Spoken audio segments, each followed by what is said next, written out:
तो दोस्तों मैं आज फिर से हाजिर हूँ आप लोगों के लिए 10 क्वेश्चंस की क्लास हरियाणा जीके की क्लास जो हम डेली करते हैं सुबह 1 बजे यानी दोपहर 1 बजे हमारी क्लास आती है। तो आप इस क्लास में बने रहिए। बहुत ही अच्छी क्लास है। हरियाणा सामान्य ज्ञान की क्लास 1600 प्लस क्वेश्चन हमारे इसमें है। जितना आपका ग्रुप डी का एग्जाम नजदीक आता जा रहा है उतनी हमारी प्रिपरेशन बहुत ही अच्छी होती जा रही है। इस प्रिपरेशन को और भी बेहतर बनाने के लिए हमारे चैनल को लाइक कीजिए, सब्सक्राइब कर लेना और इसको बहुत सारे लोगों तक पहुंचाने के लिए शेयर जरूर करना। चलिए बिना टाइम वेस्ट किए हम अपनी क्लास स्टार्ट करते हैं।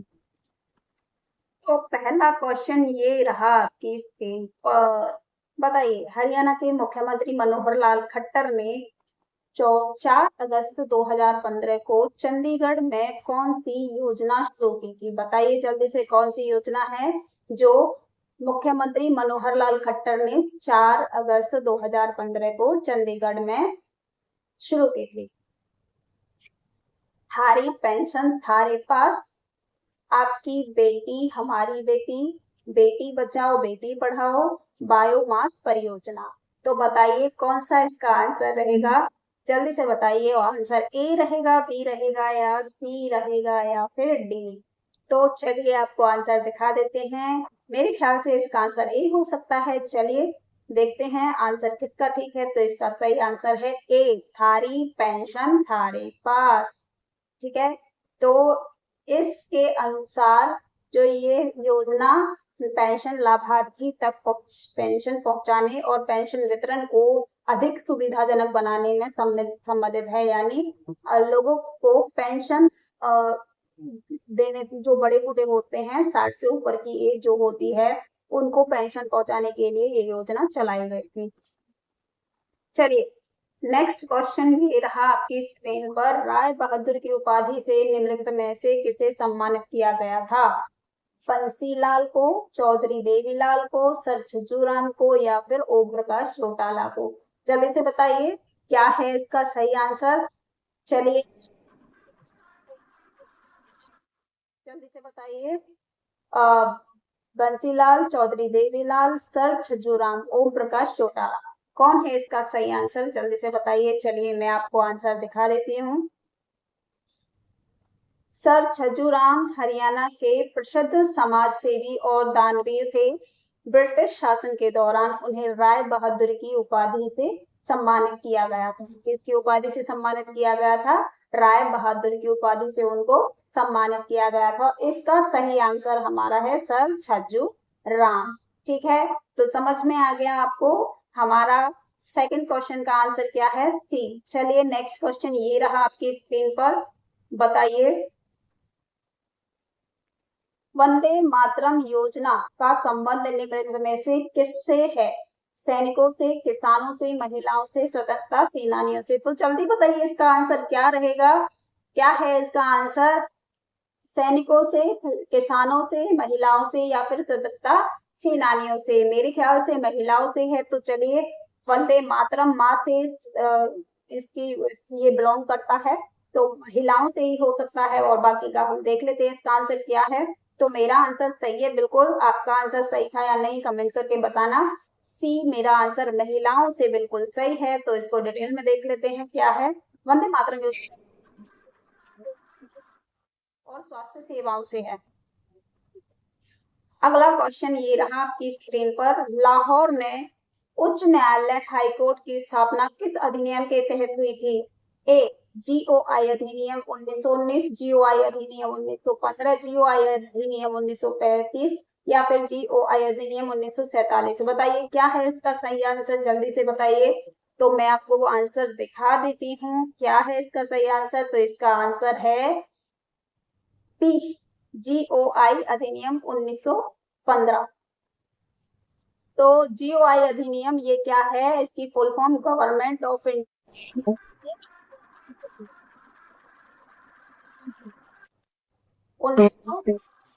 विभिन्न पूर्ववर्ती भारतीय संवैधानिक अधिनियमों को समेकित किया गया। संवैधानिक व्यवस्था के अंतर्गत लाहौर हाई कोर्ट की व्यवस्था स्थापना का आधार बना।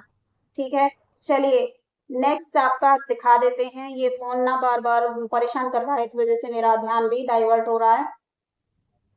चलिए दूसरा आंसर ये रहा आपकी स्क्रीन पर। फजल अली आयोग ये ने अपनी रिपोर्ट कब प्रस्तुत की थी? 1953, 1955, 1956, 1947। तो बताइए कब इन्होंने अपनी जो रिपोर्ट थी वो प्रस्तुत की थी फजल अली आयोग। ये बहुत ही महत्वपूर्ण क्वेश्चन है, ये बार बार आपके एग्जाम में पूछा जाता है, तो इसलिए ध्यान से इसका आंसर देना। चलिए मैं आपको दिखा देती हूँ इसका आंसर क्या है और आप बताना कि आपका आंसर ठीक है या नहीं। तो इसका आंसर है बी।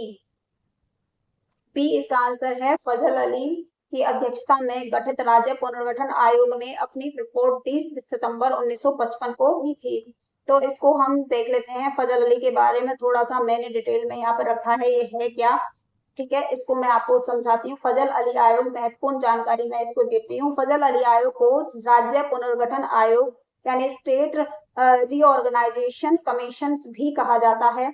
इसका गठन भारत में राज्यों की सीमाओं और संरचना को व्यवस्थित करने के लिए किया गया था। जो फजल अली आयोग है वो क्यों आयोजित किया गया था? क्योंकि जो राज्य की सीमाओं और जो संरचना थी, बनाने का ढंग था, उसको व्यवस्थित रखने के लिए इसका आयोजित किया गया। कब बनाया गया ये, इसका गठन कब हुआ? 22 दिसंबर 1953 में इसको बनाया गया।